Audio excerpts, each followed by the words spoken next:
Hi, my name's Hayley Russell and I played the naughty witch Belladonna Bile in this year's pantomime Sleeping Beauty at the Baddie Theatre in Huddersfield. Tonight I'm going to read you a bedtime story all about a witch. However, I think this witch is a nice witch, not a naughty witch like Belladonna. Tonight's story is called Room on the Broom by Julia Donaldson. The witch had a cat and a very tall hat and long ginger hair that she wore in a plait.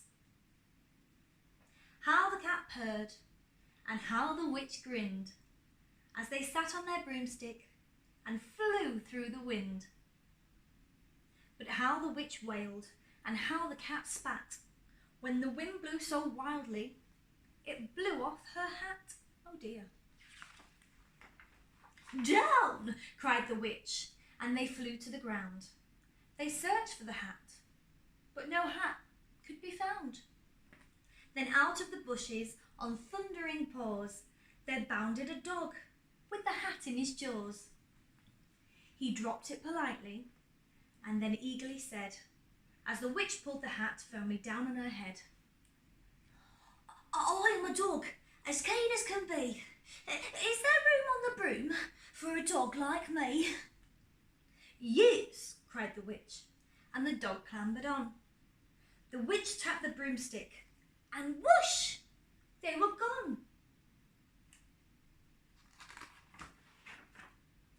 Over the fields and the forest they flew. The dog wagged his tail, and the stormy wind blew. The witch laughed aloud and held on to her hat, but away blew the bow from her long ginger plait. Oh dear. Down! Cried the witch, and they flew to the ground. They searched for the bow, but no bow could be found. Oh no. Then out from a tree, with an ear-splitting shriek, there flapped a green bird with the bow in her beak. She dropped it politely, then bent her head low, then said as the witch tied the plait in her bow, I am a bird, as green as can be.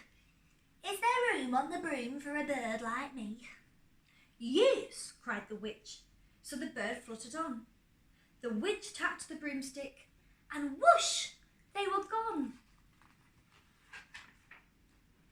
Over the reeds and the rivers they flew. The bird shrieked with glee, and the stormy wind blew. They shot through the sky to the back and beyond. The witch clutched her bow, but let go of her wand. Oh no! Down! Cried the witch, and they flew to the ground. They searched for the wand, but no wand could be found. Oh no! Then all of a sudden, out of the pond, leapt a dripping wet frog with a dripping wet wand. He dropped it politely and said with a croak, as the witch dried the wand on the fold of her cloak, I'm a frog, as clean as can be. Is there room on the broom for a frog like me? Yes, cried the witch, so the frog bounded on. The witch tapped the broomstick, and whoosh, they were gone. Over the moors and the mountains they flew. The frog jumped for joy, and oh no! The broom snapped in too. Oh dear. Down fell the cat and the dog and the frog. Down they went tumbling into a bog. Ugh. The witch's half broomstick flew out into a cloud, and the witch heard a roar that was scary and loud. Oh no, I wonder what that could be. It's a dragon. Ooh. I am a dragon, as mean as can be, and I'm planning to have witch and chips for my tea. No, cried the witch, flying higher and higher.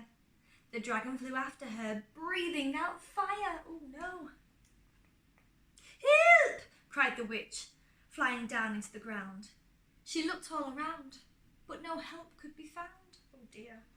The dragon grew nearer, and licking his lips, said, maybe this once I'll have witch without chips.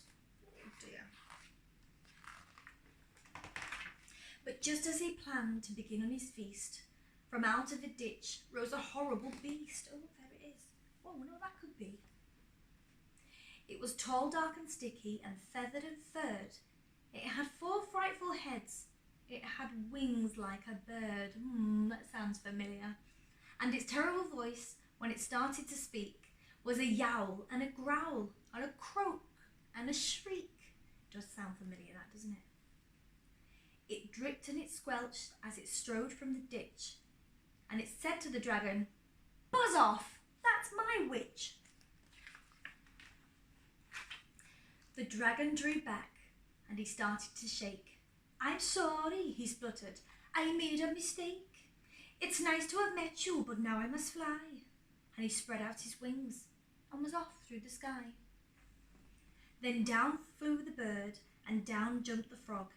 Down climbed the cat and "Phew," said the dog. And thank you, the grateful witch cried. "Without you I'd be in that dragon's inside." Then she filled up her cauldron and said with a grin, "Find something, everyone, throw something in." So the frog found a lily, the cat found a comb, the bird found a twig, and the dog, of course, it found a bone. They threw them all in, and the witch stirred them well, and while she was stirring, she muttered a spell. "Iggity, ziggity, zaggity, zoom!" Then out rose, what do you think it could be? A truly magnificent broom, with seats for the witch and the cat and the dog, and a nest for the bird, and a shower for the frog. "Yes," cried the witch, and they all clambered on. The witch tapped the broomstick, and whoosh, they were gone. And off they go into the night sky on their fancy new broom. Don't they look great? So there we go, that was tonight's bedtime story. Night night, everyone.